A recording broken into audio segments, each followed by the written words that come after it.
Bonsoir à tous, soyez les bienvenus dans Planète Locale, l'émission de BFM Marseille-Provence consacrée à l'actualité écologique dans notre département. À mes côtés, comme chaque lundi, c'est Rémi. Bonsoir. Bonsoir Rémi du média Gomet. Et aujourd'hui, notre invitée, c'est Solena Canalé-Parola. Bonsoir. Bonsoir. Vous êtes directrice générale et cofondatrice de Cearitis. C'est une société qui est basée à Aix-en-Provence et qui, entre autres, met au point des pesticides naturels. Vous allez tout nous dire dans un instant. Avant cela, l'actualité écologique, c'est avec Rémi.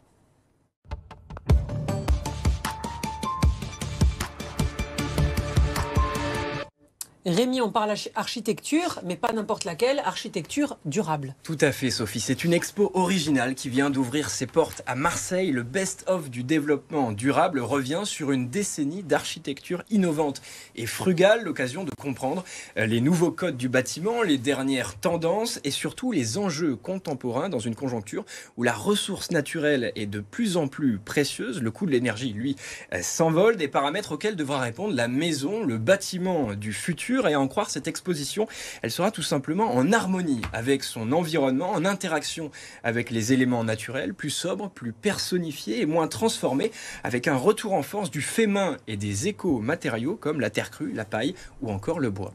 Alors Rémi, quelles réalisations de la région s'inscrivent dans cette tendance éco-responsable? Alors plusieurs ouvrages locaux illustrent cet horizon architectural, le Taquis de Solari, le Naturoptère du Vaucluse ou encore la maison du Parc naturel régional des Alpilles. Au total, 69 dynamiques et réalisations pionnières sont à découvrir. L'exposition est ouverte du lundi au vendredi au siège de l'Ordre des architectes PACA, c'est dans le 6e arrondissement de Marseille. Entrée libre jusqu'au 14 avril prochain et atelier éco-construction pour les enfants, ça c'est tous les mercredis. Merci beaucoup Rémi, on passe à l'invité de Planète Locale. Solena Canalé-Parola, bonsoir donc. Bonsoir. Vous êtes la directrice générale et cofondatrice de Cearitis. C'est une société qui est basée à Aix-en-Provence, qui met au point, entre autres, des pesticides naturels. Qu'est-ce que c'est ? Alors les pesticides naturels, c'est plus communément appelé des solutions de biocontrôle. En fait, c'est des solutions qui permettent de protéger l'arboriculture de leurs principaux ravageurs. Et on propose aussi des solutions alternatives d'agroécologie pour accompagner cette solution de biocontrôle. En gros, on parle de méthodes naturelles qui ont toujours été utilisées, exactement, mais vous les remettez finalement au goût du jour, c'est ça ? C'est exactement ça. C'est quoi par exemple ? Vous avez des exemples ? Aujourd'hui, on a une protection de biocontrôle donc, qui se caractérise par un attractif et un répulsif. Un répulsif qu'on met sur la parcelle et l'attractif qu'on met en dehors pour attirer les mouches d'évier et les piéger. Au niveau des solutions alternatives, il y en a plein. Je ne pourrais pas vous dire toutes les solutions qui existent, mais c'est exactement ça, des solutions qui existaient avant et qu'on remet à l'ordre du jour et surtout qu'on remet on va dire, en marche pour que les producteurs puissent les utiliser aujourd'hui et les adapter à leur production. Pardon. Mais finalement, comment est-ce qu'on définit un ravageur et est-ce qu'on peut estimer aussi les pertes justement liées à ce type d'insectes ? Totalement. Alors les ravageurs, c'est très simple, ce sont les mouches, les petites mouches qu'on voit voler. Donc il y a des mouches qui sont spécifiques à certaines cultures, notamment la mouche de l'olive ou encore la Drosophila suzuki, spécifique à la cerise ou aux fruits rouges. Et en fait, ils font énormément de ravages. En fait, ils pondent dans le fruit et le rendent impropre à la consommation. Et aujourd'hui, dans le monde, on peut estimer à 10 milliards de dollars les pertes que les mouches des fruits font sur les cultures. On voit très bien que ces dernières années, il y a de plus en plus de molécules qui sont interdites, notamment au niveau européen. Est-ce qu'il y a, depuis combien d'années, il y a un marché, justement, un marché qui est là pour tout ce qui est naturel ? Bien sûr. Le contexte actuel, c'est que l'Europe, entre 2023 et 2025, va retirer tous les pesticides chimiques qui sont donc toxiques pour la biodiversité et pour leurs utilisateurs.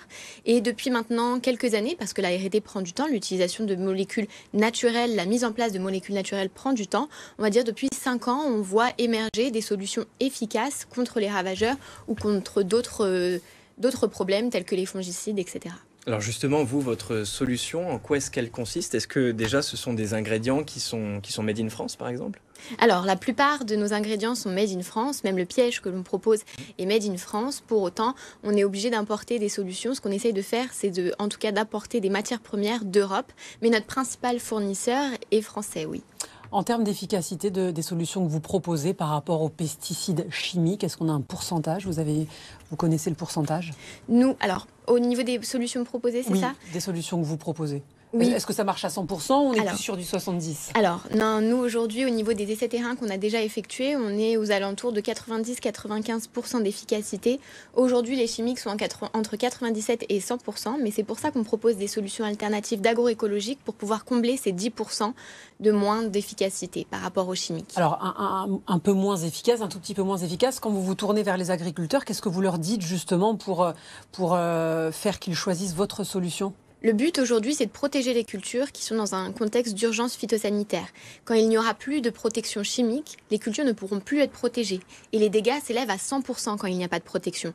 Il est mieux aujourd'hui de protéger à 90-95% que perdre totalement la récolte. Et ce que nous proposons avec la solution Cearitis, c'est donc de l'efficacité et surtout une mise en place rapide et une organisation différente pour pouvoir laisser les producteurs avoir des belles productions et un beau chiffre d'affaires à la fin de l'année. Vous parliez du piège tout à l'heure, comment il se présente finalement et est-ce qu'il couvre aussi une surface équivalente à un pesticide chimique? Alors, nous, donc on a la solution répulsive qu'on pulvérise sur la parcelle et à l'extérieur, le piège plus la solution attractive. Le piège, on va dire que c'est une borne qui fait entre 1,50 m et 1,70 m et qui diffuse cette solution attractive. Sur 1 hectare, par exemple, on met entre 3 à 4 pièges selon la parcelle et ça permet de protéger totalement la parcelle entre 90 et 95%. Et en termes d'énergie, c'est alimenté comment? Notre piège est autonome, il fonctionne grâce à un panneau solaire et sa mise en place est très simple, ce qui permet un gain de temps aux arboriculteurs et un gain aussi au niveau de tout ce qui est main-d'œuvre. En termes de prix? Alors, en termes de prix, pour l'instant, on ne peut pas encore les diffuser parce que nous sommes en essai. Mais aujourd'hui, on est en train de s'aligner. Ce qu'on veut, notre ambition, c'est de s'aligner sur les solutions biologiques qui existent aujourd'hui et permettre à l'agriculteur d'être rentable sur son chiffre d'affaires à la fin de l'année. Comment vous est venue l'idée de mettre au point votre société? Est-ce que c'est parti du constat justement que les pesticides chimiques allaient disparaître ou une volonté justement de participer à cette transition? Écoutez, pour vous dire vrai, Cearitis, c'est en fait une entreprise familiale. Mon associée est aussi ma cousine et on est petite fille d'oléiculteur, donc la problématique des ravageurs, on la connaît personnellement. Et lors de ces études, du coup, mon associé a trouvé une solution qui permettait en fait de protéger les oliviers de manière naturelle, donc des ravageurs. Et on s'est dit que c'était vraiment un beau projet qu'on souhaitait du coup développer et surtout adapter à d'autres cultures. Donc ça vient d'une histoire familiale et une volonté d'avoir une agriculture plus verte aujourd'hui. Ça, ce sont des profils qu'on aime beaucoup, n'est-ce pas Rémi, dans Planète Locale, des personnes qui connaissent vraiment le terrain. Tout à fait. Mais comment finalement on peut s'assurer que ça ne va pas être un danger, par exemple pour les oiseaux ou pour des enfants qui passeraient? Est-ce que c'est pas toxique? Bien sûr.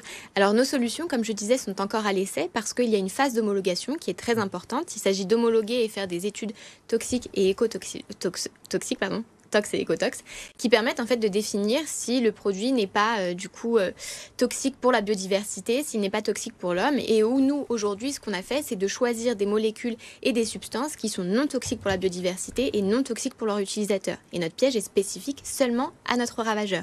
Donc on ne touche aucun autre insecte. Pour terminer, des sociétés qui mettent en place des pesticides dits naturels, il y en a beaucoup. Comment vous différenciez des autres? Par rapport à notre innovation, donc par rapport à notre piège et à cet aspect push and pull, donc attractif et répulsif, qui aujourd'hui n'existe pas encore sur le marché biologique. Merci beaucoup d'avoir été notre invité. Merci vous restez avec nous parce que Rémi va nous présenter l'objet de la semaine.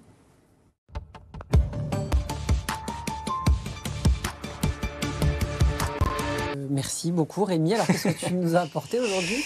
Alors c'est un objet je pense que tu connais déjà parce qu'il a beaucoup fait parler de lui. La solution marseillaise Couvy fait partie de ces idées évidentes. Tu sais, celle où on se demande mais comment n'y a-t-on pas pensé avant? Couvy, c'est tout simplement le nom des premiers couverts comestibles bio fabriqués en France. Une alternative aux couverts en plastique, en carton ou en bois. On peut ouvrir? Oui bien sûr, vas-y. Tu peux l'ouvrir. Alors chacun a un couvert destiné principalement donc au marché de la vente à emporter. Un produit d'autant plus intéressant quand on sait que la vente de couverts en plastique jetable est interdite en France depuis 2 ans. Couvy s'est donc jeté sur l'occasion et propose pour environ 25 € les 50 unités des fourchettes et des cuillères et bientôt des couteaux. Alors on va tester en direct Je vous laisse goûter. Alors, vous avez le sucré, moi j'ai le salé, c'est ça? Oui, à la noisette. À la noisette, moi j'ai herbe de Provence. On peut goûter en direct. Alors en fait, ce sont des biscuits soit salés, soit sucrés. En tout cas, ça a l'air résistant parce que quand même, si tu manges des pâtes, il faut bien que Oui, ça pique, tout à fait. C'est très résistant, dur. mais tu ne connaîtras pas la recette parce qu'elle est gardée secrète par ses deux fondatrices. On peut tout de même citer quelques ingrédients élémentaires, farine, huile de colza et épices. Il existe même une version aux herbes de Provence, c'est celle que tu es en train de goûter, Sophie. Alors tu peux t'en servir, par exemple, quand tu dégustes une salade ou alors la version sucrée, ce serait peut-être plus avec un fromage blanc ou un yaourt. Couvy compte aujourd'hui plus de 300 clients, des entreprises réparties en France, en Espagne et en Belgique, parmi lesquelles Eldora, Sodexo ou encore le groupe Häagen-Dazs, c'est pour les glaces. Alors, verdict? Verdict, c'est très dur, donc ça va pas se casser. Mais j'ai une petite question, si on mange quelque chose de mouillé, de mou, est-ce que ça va pas fondre? Non, l'idée c'est que c'est résistant, justement, c'est fait pour que ta sauce à salade, par exemple, elle va pas désagréger, si tu veux, le couvert, c'est l'idée, ouais. Parfait, merci beaucoup Rémi pour cette découverte. C'est fait à Marseille, hein, on le rappelle, 15e arrondissement, dans un atelier. Oui, autrement tu ne serais pas là. Ça aurait pu être dans le reste de la métropole. Bien sûr. Made in Marseille, merci beaucoup à toi Rémi, merci Solena Canalier, Parola, directrice générale et cofondatrice de CRITIS, d'avoir été l'invitée de Planète Locale. Vous restez avec nous, on se retrouve après une courte pause, à tout de suite.